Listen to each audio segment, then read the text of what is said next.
우리 하나님 말씀 함께 읽도록 하죠.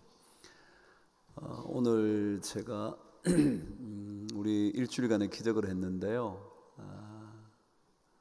제가 토요일 날 말씀을 전하고 오늘 1부, 2부, 3부 그리고 내일까지 다른 말씀을 전하면서 일주일간의 기적 시리즈를 좀 이어갔으면 좋겠다 싶어서 제가 1부, 2부, 3부 다른 설교를 하고 있습니다. 근데 이 설교 본문들은 전부 다 우리가 매일 읽게 되는 말씀 가운데서 선택한 거거든요. 그러니까 오늘 본문은 오늘 말씀, 여러분 아침에 오실 때 혹시 들으셨는지 모르겠지만 그 올 때 읽었던 말씀 중에 하나예요.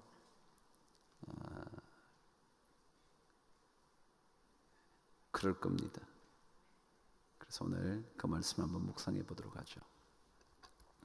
시편 124편 1절에서 8절까지 우리 함께 교독을 하겠습니다. 이스라엘은 이제 말하기를 여호와께서 우리 편에 계시지 아니하셨더라면 우리가 어떻게 하였으랴.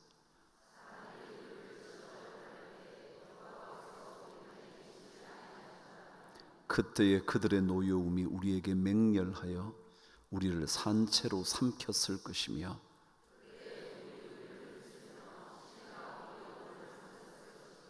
그때에 넘치는 물이 우리 영혼을 삼켰을 것이라 할 것이로다.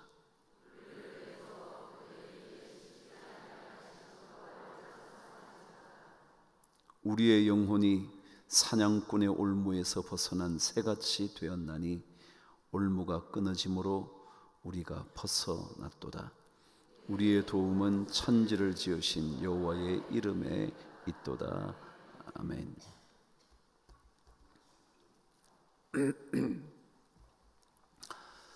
신앙인의 삶에는 분명한 고백이 필요합니다.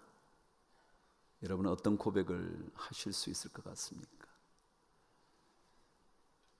옛 신앙 선조들의 고백을 이어받아 우리가 사도들의 신경으로 고백을 하지만 만일 여러분과 제가 정말 한마디로 우리의 신앙을 고백해 보라고 말한다면 어떻게 여러분은 고백하시겠습니까? 혹시라도 저는 이런 고백이면 어떨까 생각해 봅니다. 어떤 일에도 하나님을 붙잡겠다 라는 고백이요. 어떤 일이 있어도 하나님만은 놓치지 말아야지. 그게 어쩌면 우리들의 신앙 고백이 아닐지 모르겠습니다. 무슨 일을 만나든지 하나님입니다. 삶의 주제가 온통 하나님뿐입니다. 이것이 확실한 신앙 고백이 아니겠습니까? 공부를 해도 하나님이고요, 사업을 해도 하나님이고요, 자식을 길러도 하나님이고요, 돈을 매일 만진다고 해도 하나님이고요, 어떤 상황에서도 하나님을 바라보고 하나님을 붙잡고 하나님께 부르짖겠다고 말하는 것, 그것이 신앙의 진정한 고백일 겁니다. 우리 지난 한 주간 동안 일주일간의 기적을 하면서 이 찬송을 참 많이 불렀습니다. 모든 상황 속에서 주를 찬송할지라. 어떤 상황에서도 하나님을 찬송하겠다고 말하는 것, 그 점에 있어서는 결코 흔들리지 않는 우리의 마음이 확정되고 확정된 그런 고백 말이죠. 시편 57편 7절은 하나님이여 내 마음이 확정되었고 내 마음이 확정되었사오니 내가 노래하고 내가 찬송하리이다. 여러분, 우리가요 마음이 굳건하게 정해지지 않으면, 하나님께로 향한 삶의 방향이 정해지지 않으면 찬송이 터져 나오기가 쉽지 않습니다. 어중간하면 부를 노래가 없습니다. 그러나 분명해지면, 확실해지면 노래가 나옵니다. 적당해서는 노래는 터져 나오지 않습니다. 혹시 여기에 술 마시는 분 계시나요? 술 마시고 노래방에 한번 가보셨나요? 그러면요, 술을 적당하게 마시면요 노래가 적당하게 불려져요.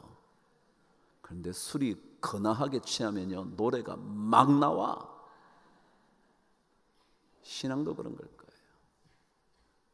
하나님께 대한 내 마음이요 적당하면 하나님을 찬송하기 어려워요. 진짜 내 삶 속에 하나님이 분명하면 하나님을 향한 노래가 터져 나올 수 있어요. 시편 57편은 다윗이 사울을 피하여 굴에 숨어 있을 때 불렀던 노래예요. 굴에 숨어 있었지만 하나님을 향한 마음이 분명했기 때문에 그는 내 마음이 확정되었고 내 마음이 확정되어 싸우니 내가 노래하고 주를 찬송하겠다고 고백한 거예요. 그 말씀을 계속 읽어보면 아무리 나를 위하여 그물을 쳐놓았다고 해도 이미 정해진 내 마음을 바꿀 수가 없을 거라고. 나를 완전히 덮어 씌울 그물이 내 인생 앞에 가득히 놓여져 있다고 해도 하나님을 향한 내 마음은 결코 변치 않을 거라고. 여러분, 다윗의 인생은 수많은 고난의 시간으로 채워져 있었습니다. 차라리 목동의 인생으로 끝냈으면 더 좋았을 법했기도 할 것이었습니다. 결코 쉬운 장밋빛 인생 아니었습니다. 그런데 그런 고난을 하나 둘씩 통과하면서 다윗에게 신앙의 고백이 점점 더 분명해진 겁니다. 오늘 시편 124편을 보면 그의 고난이 얼마나 강력했는지 3절, 4절, 5절에 계속해서 반복해서 말합니다. 만일 이러했다면 우리를 산채로 삼켰을 것이며 우리 영혼을 삼켰을 것이며 우리의 영혼까지 삼키게 되었을 거라고 계속 반복합니다. 그 얘기는 얼마나 힘들었으면 내 인생이 산송장이 되어버릴 뻔했다는 거예요. 그리고 내 인생이 완전히 무너져 내렸을 뻔했을 거라는 거예요.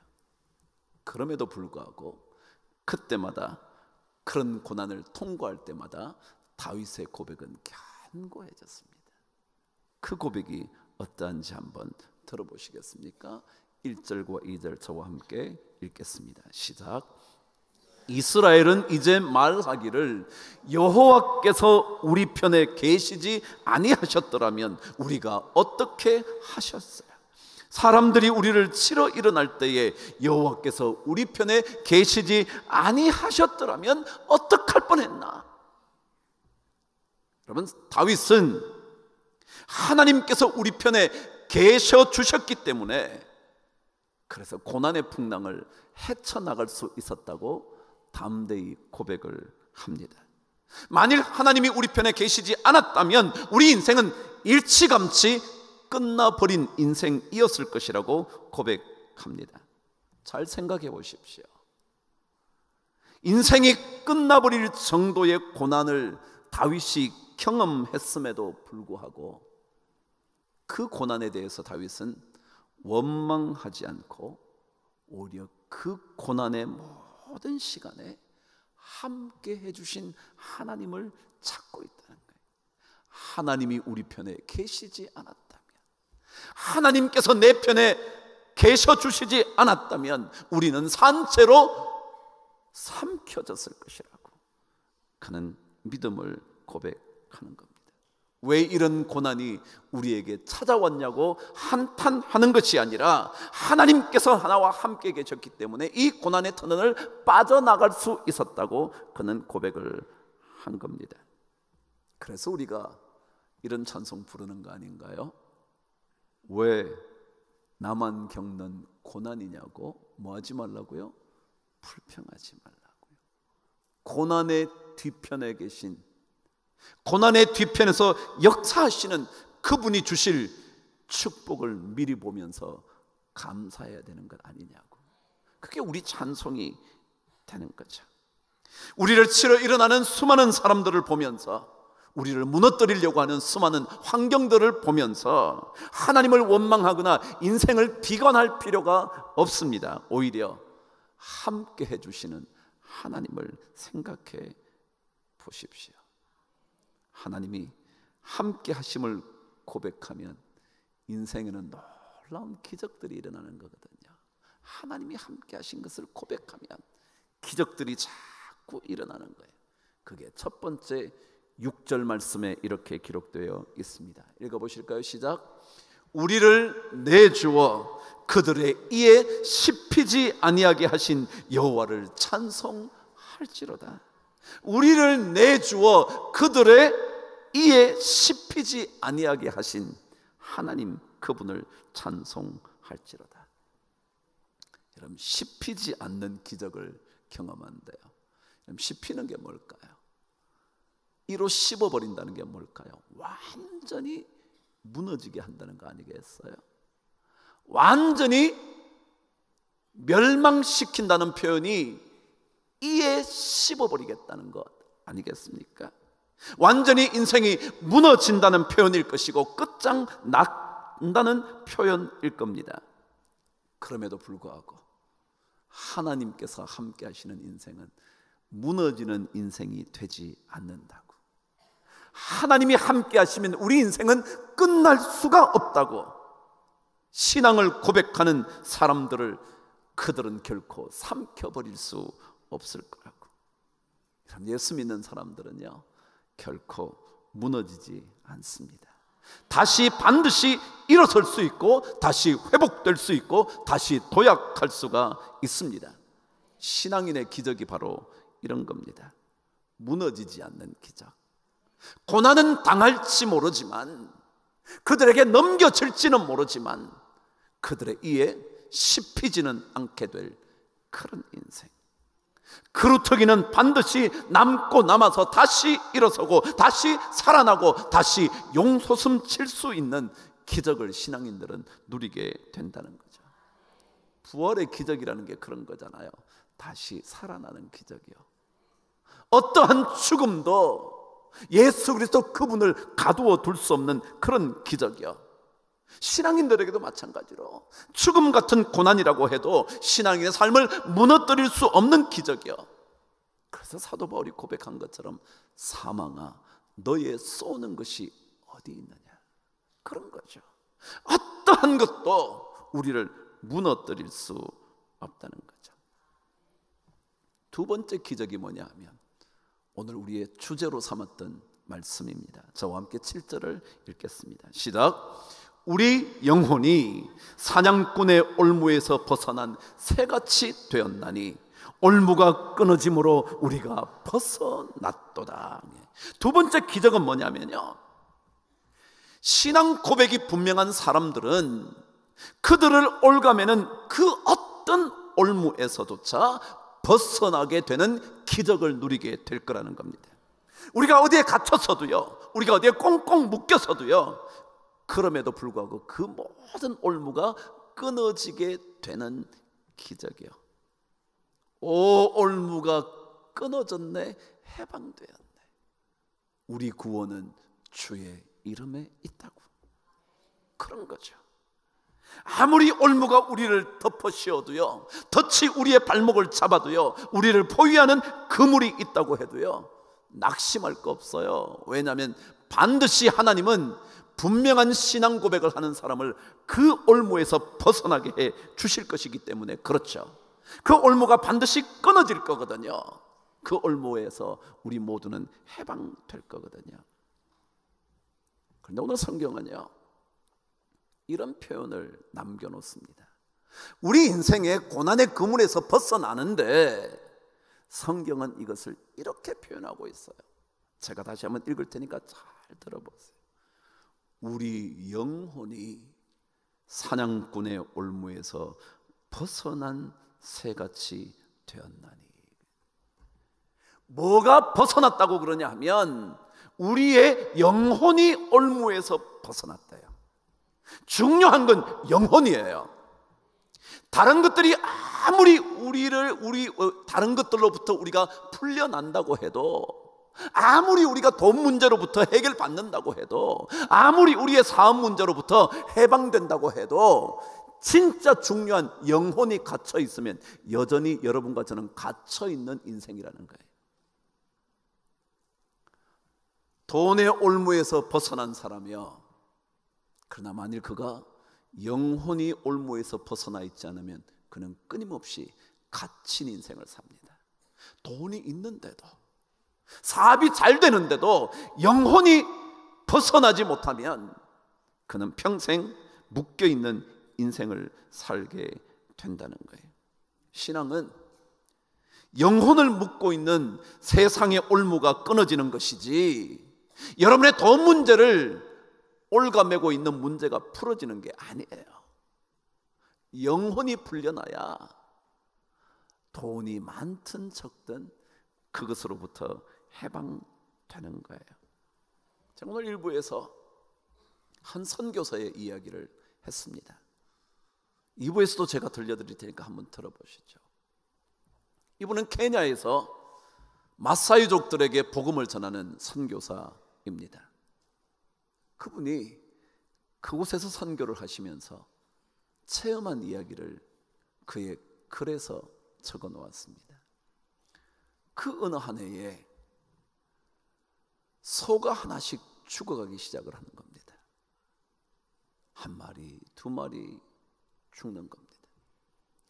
그 마사이 부족 어느 한 마을은 이 선교사로 인하여 모든 사람들이 다 예수를 믿게 됐는데, 추장부터 그 어느 누구도 예수 믿지 않는 사람이 없는데 그들의 소가 하나 둘씩 죽는 겁니다.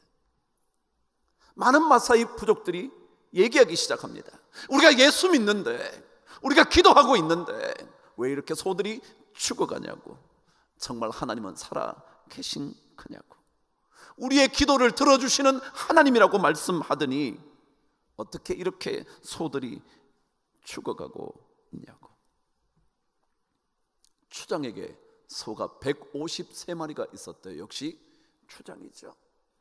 근데 그 추장의 소에 91마리가 죽어버린 거예요. 이상한 병이 돌기 시작하더니 한 마리, 두 마리, 어떤 날은 10마리씩 막 죽어가는 거예요. 추장이 미칠 지경인 거예요. 150몇 마리 중에 100마리 가까이가 죽어가니 어찌 미칠 노릇 아니겠습니까?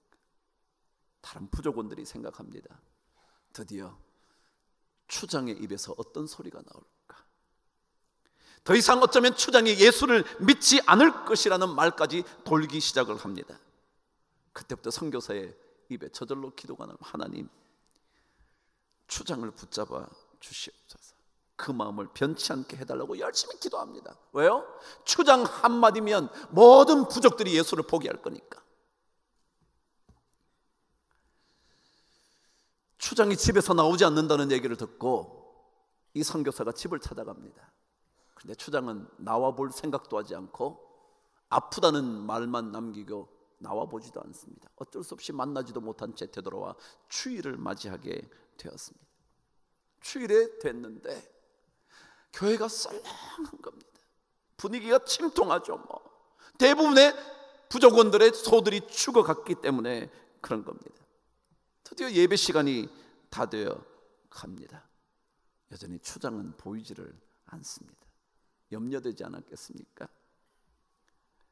근데 그때 갑자기 소의 울음소리가 막 들리더라는 거예요. 이렇게 보니까 추장이 하얀 소 한 마리를 데리고 오는 겁니다. 마사이족들에게 흰 소는 신성한 동물로 여겨졌었고, 그 소는 특별한 축제나 제사 때만 사용하는 그런 소라는 겁니다. 그래서 귀중한 소라는 거죠. 근데 그 소를 막 데리고 오더니 기둥에 소를 묶어놓고 추장이 교회 안으로 막 들어오더라는 거예요. 그러더니 그 선교사님에게 다가와서는, 목사님, 제가 간증을 하고 싶습니다.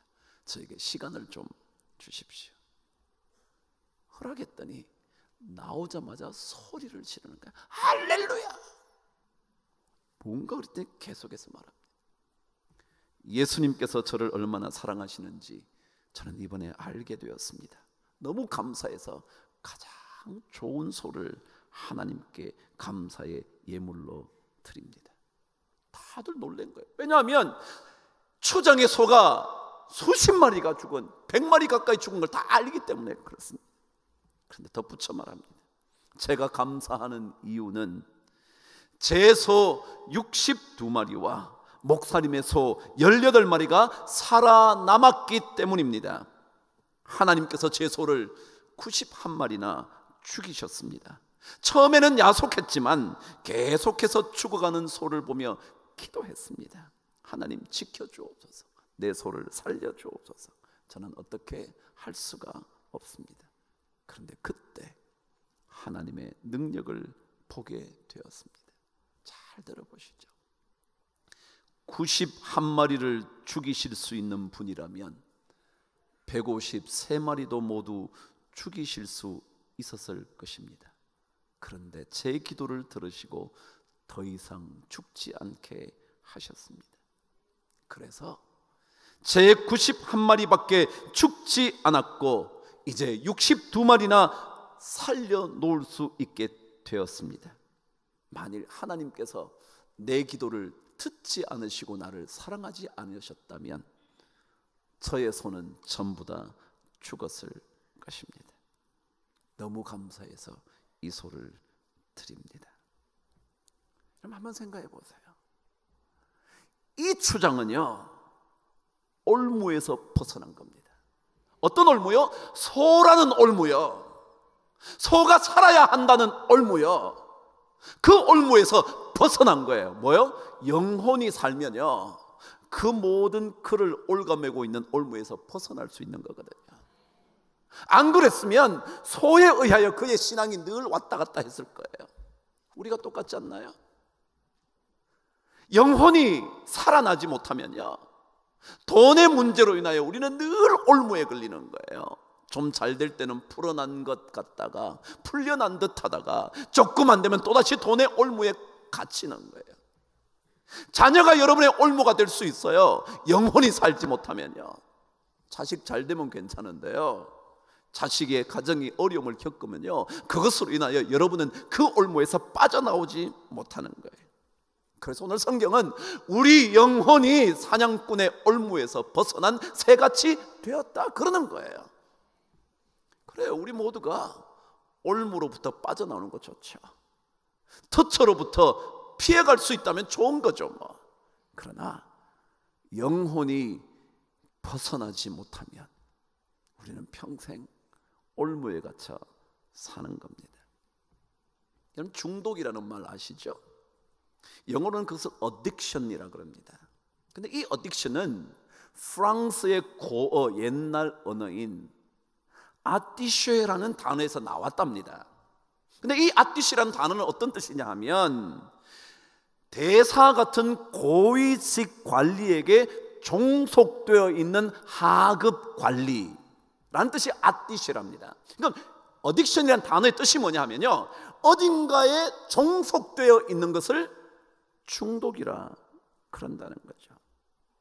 예를 들어 여러분, 돈 때문에 안식일을 지킬 수 없다면 여러분 중독된 겁니다. 왜냐하면 그 돈, 일에 종속되어 있으니까 말이죠. 이해가 되시나요? 그게 중독이라는 거예요. 좋아하는 취미 때문에 주의를 어긴다면요, 그것은 그 일에, 그 취미에 종속된 겁니다. 그게 중독이라 그러는 겁니다. 거기에서 벗어나려면요, 영혼이 먼저 고쳐져야 합니다. 그렇지 않고는 절대로 벗어날 수가 없습니다. 미국에는요, AA라는 모임이 있습니다. 혹시 들어보셨는지는 모르지만 Alcoholics Anonymous라고 이렇게 되어 있습니다. 그게 뭐냐면 알코올 중독자들인데 그 사람들이 이름을 밝히지 않아서 무명의 알코올 중독자들이라는 모임이 있습니다.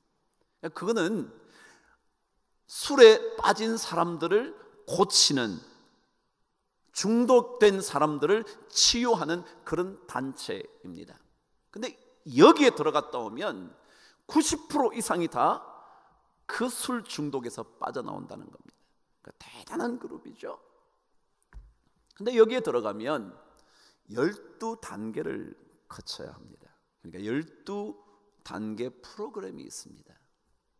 근데 그 첫 번째 단계가 뭐냐면, 이 중독에서 벗어나려면 첫 번째 인식해야 되는 게 있다는 게, 그게 뭐냐면 나는 이것에서부터 빠져나올 힘이 없습니다. 나는 이것을 해결할 능력이 없습니다. 라는 단계입니다. 여러분, 술 쉽게 끊을 수 있을 것 같으세요? 아니요. 빠진 사람들은 절대 못 벗어납니다. 그래서 먼저는 내가 이 술로부터 빠져나올 수 없다는 powerlessness, 파워가 less, 없다는 거예요. 내가 도저히 이것을 이길 수 있는 힘이 없다는 것을 고백해야 된다는 거예요. 그러고는 예를 들면 옆 사람에게 내 이 사정을 잘 얘기하면서 이 문제를 계속 얘기하는 그런 단계, 뭐 그런 도 있어요. 그런데 그 12단계 가장 중요한 게 뭐냐면요, 잘 들으세요. 12단계 가장 중요한 내용은 전부 다 하나님과 연결되어 있다. 예를 들어 세 번째 단계가 이렇습니다. Let God care. 하나님께서 케어하시도록 해야만 한다. 내가 해서는 안 되고 하나님이 하셔야 된다. 그래서 11번째 단계가 뭐냐면, 하나님과 더 깊은 관계를 맺기 위하여 기도하고 묵상해야 한다. Prayer and meditation. 그 12가지의 중요한 핵심은요, 전부 다 하나님이 하는 겁니다. 왜냐하면 이거 술 문제, 중독 문제는 내 힘으로 하는 게 아니거든요. 영혼의 문제거든요. 이 영혼의 문제는 하나님이 고치셔야 하는 거거든요. 물질을 더 풍요롭게 하기 위해서 우리가 신앙의 길을 걷는 게 아니에요. 신앙을 물질에 연결시켜 놓는 게 아니라고요. 물질이 잘 되면 하나님 잘 믿고 복 받은 거고요. 하나님을 잘 못 믿으면 복이 안 오고요. 그런 게 아니고요. 내 영혼이 살아나는 거예요. 그래서 영혼이 살아남으로 인하여 모든 올무에서부터 벗어나는 기적이요, 그걸 경험하는 게 신앙이죠. 그래야 진짜 올무에서 벗어나는 것이기 때문에 그렇죠. 올무에서 벗어나는 기적은 다른 게 아니고요, 영혼이 하나님을 찾고 영혼이 하나님의 이름을 부르고 영혼이 하나님을 붙잡는 것, 그게 올무에서 벗어나는 겁니다. 결국 하나님을 만나야 하는 거죠.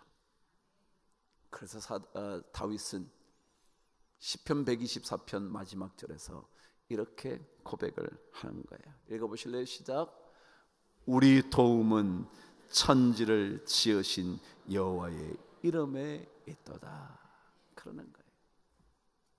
여러분, 우리 인생이요, 많은 올무가 있어요. 거기 한번 발목 잡히면 헤어날 길 없을 것 같거든요. 돈에 매달려 사는 사람들은요, 돈 문제가 풀어질 때까지는 삶을 제대로 살 수가 없어요. 그런데 놀랍게도 돈 문제가 해결되고 나면 그것으로 인하여 모든 것이 끝나지 않아요. 왜냐하면 그의 영혼의 문제가 해결되지 않았다면 말이죠. 그런데 영혼의 문제가 해결되고 나면 사업 잘 되는 거 감사하죠. 그 모든 것이 하나님이거든요. 그래서 그래, 이 사업 잘 되는 것도 우리 도움이 천지를 지으신 하나님, 그분에게 있지.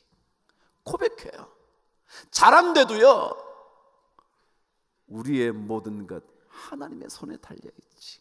고난의 뒤편에 있는 주님께서 주실 축복 미리 보면서 감사해요. 그래야 그 사람이 올무에서 벗어난 인생의 주인공이 돼요. 안 그러면 우리는 평생 갇혀 사는 거거든요. 자녀에게 인생을 걸고 사는 사람이 참 많아요. 그래서 자녀가 시험에 떨어지면 인생 망한 줄 알아요. 자녀가 좋은 직장을 갖지 못하면 어쩔 줄 몰라요. 여러분, 그럴 거 없어요. 없어요. 우리는 하나님 이름을 부르는 거예요. 하나님을 찾는 거예요. 그분을 찾으면 그분께서 우리에게 반드시 올무에서 벗어나게 하시고 도움을 베풀어 주시는 거예요. 그것이 바로 우리의 믿음의 훈련이죠. 중독을 벗어나는 가장 강력한 무기는 영적인 훈련이지 안 마시면 되는 게 아니에요. 안 마신다고 끝이 나는 게 아니라 안 마시면 다른 것을 하게 돼요. 그 중독의 요소에 빠져나오지 못해서. 그래서 우리는 계속해서 이 말씀이요, 우리의 영혼이 사냥꾼의 올무에서 벗어난 새같이 되었도다. 오 올무가 끊어졌네, 해방되었네. 우리 모든 성도들이 영혼이 올무에서 벗어나서 다른 모든 올무로부터 벗어날 수 있는 능력을 체험하실 수 있게 되기를 주님의 이름으로 축복합니다.